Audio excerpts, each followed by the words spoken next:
పరమాచార్యుల వారు వేదిక మీద వెళ్ళి కూర్చుంటే ఒక ఊర్లో కొన్ని వేల మంది వచ్చి 100 రూపాయల నోట్ల కట్టల దగ్గర నుంచి, బంగారపు గొలుసుల దగ్గర నుంచి, బంగారు కంచి పీఠాధిపత్యం అంటే ఏమిటో తెలుసా అండి?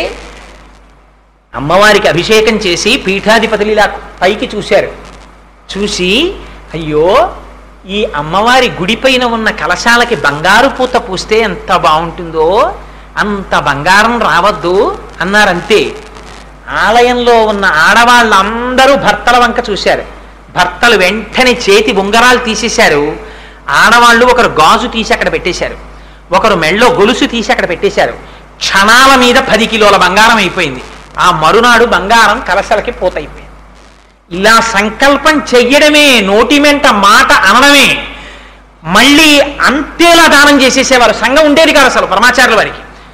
వారు వచ్చి కూర్చుంటే వేదిక నిండిపోయింది బంగారంతో, సొమ్ము కట్టలతోటి నిండిపోతే పరమాచార్యుల వారు వీటన్నిటి వంక చూసి అన్నారు, నేను మీలో ఎవ్వరినైనా 1 రూపాయి తెచ్చి నాకు ఇమ్మని అడిగానా?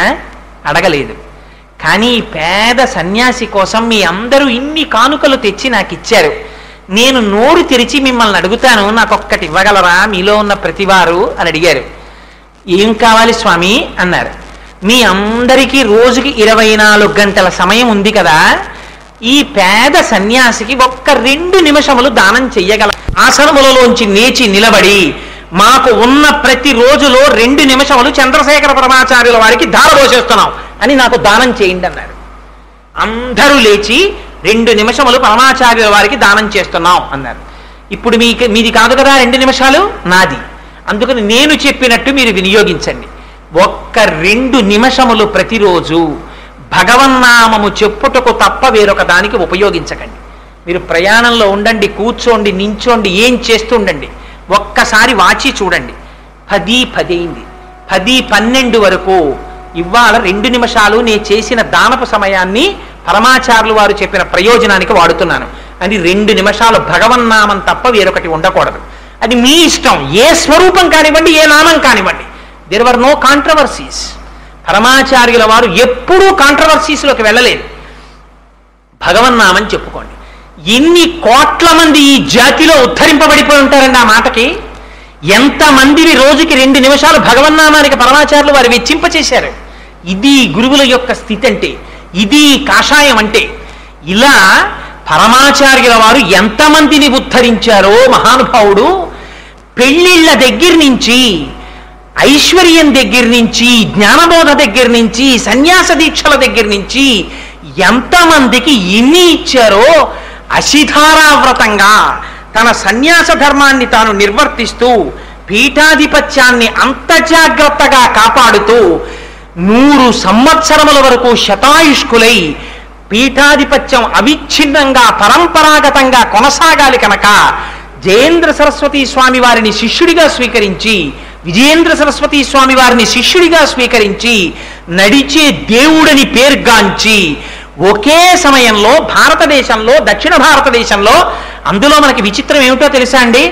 అయోధ్య, మధుర, మాయా, కాశీ, కాంచి, అవంతిక, పురి, ద్వారవతీ చైవ సప్తైతే మోక్షదాయక అని 7 మోక్షపురాలు. అందులో 6 ఉత్తర భారతదేశంలో ఉంటే దక్షిణ భారతదేశంలో ఉన్నది ఒక్క కంచి పట్టణమే.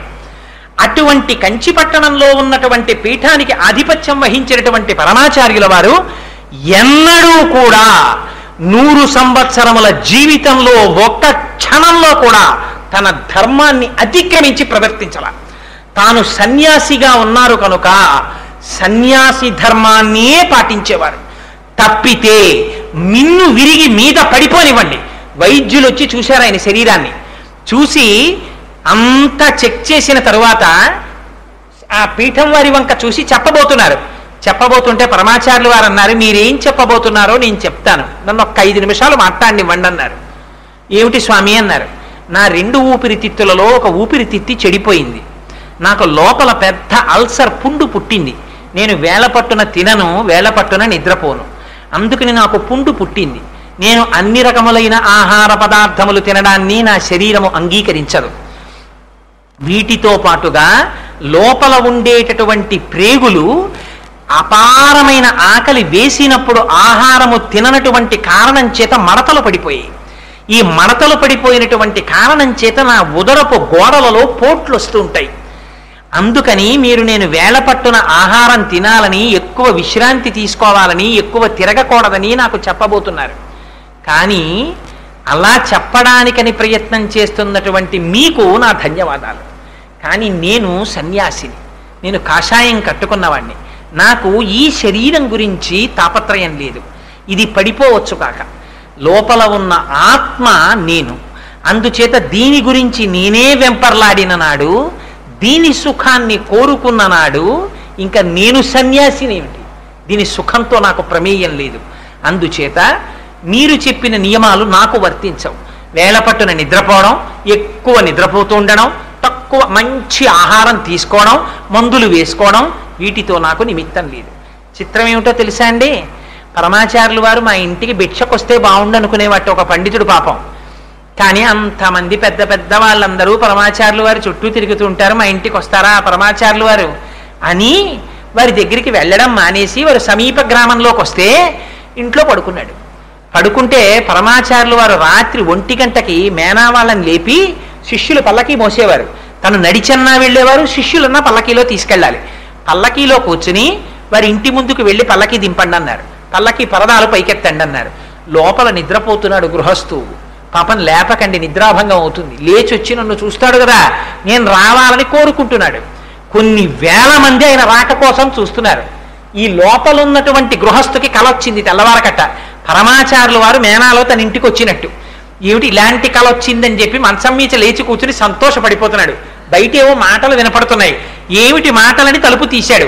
ఎదురుగుండా మేనాలో పరదా పైకెత్తి పరమాచార్యులు వారి ఇంటి సింహద్వారం వంక చూస్తున్నారు. నా కన్న తండ్రి, నా దైవమా, నువ్వు నడిచొచ్చి నా ఇంటి ముందు కూర్చున్నావా? లోపలికి రాకుండా పిలిస్తే తప్ప రాకూడదని సన్యాసికి నియమం ఉందని పీఠాధిపతివని అలా ఉండిపోయావా తండ్రి అని వచ్చి సాష్టాంగదండ ప్రమాణం చేసి కన్నుల వెంట నీరు కార్చాడు ఆయన. ఇది పరమాచార్యుల వారి అనుగ్రహం అంటే. ఎందరికి స్వప్నములలో సాక్షాత్కరించారో, ఎందరిని ఉద్ధరించారో మహానుభావుడు. If you like this video, hit the like button. For more videos, subscribe to our channel. If you have learned anything from this video, comment down below. Subscribe.